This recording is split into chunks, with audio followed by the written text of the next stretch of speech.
Hello, friends, and welcome to a reading of Faerietale by Perseverance. Part 1. Once upon a time, in a world not quite like our own, there started a fairy tale. Chapter 3.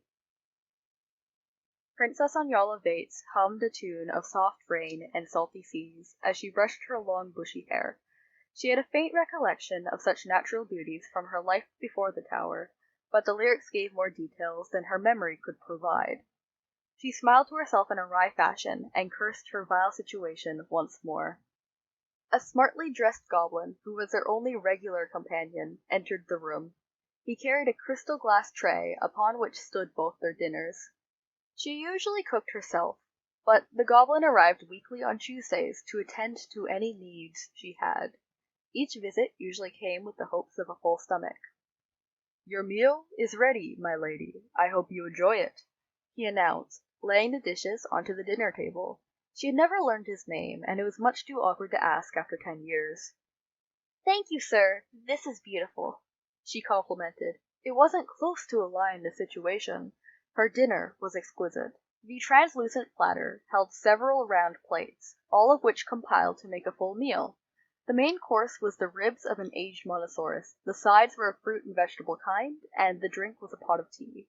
As both her and the goblin ate, she looked around the room as she usually did when the lull of conversation struck.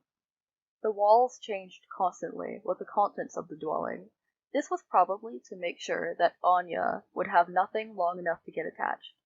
At the present moment, the walls were of a dark sapphire blue and covered with pictures of hunters invading elven homes. The books in the bookcase shuffled about as some dissolved into the night. Anyala made a game of reading as many books as she could before they dissolved every 3 days. Her record was 12, but that was due to several nights going unslept. The man stood and swept up the plates gracefully. She watched him leave in a cloud of sparks curiously.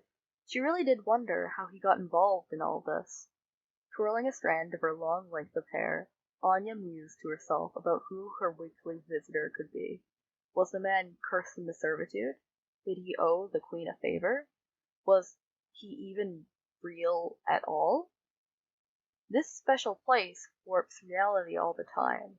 It wouldn't be a huge leap to discover that our only companion was an illusion. This has been the 3rd chapter of Faerietale. Like and comment below if you want to hear more. As always, this is Perseverance, and remember, you are valid, you are worthy, you are loved, and I hope you have a wonderful day.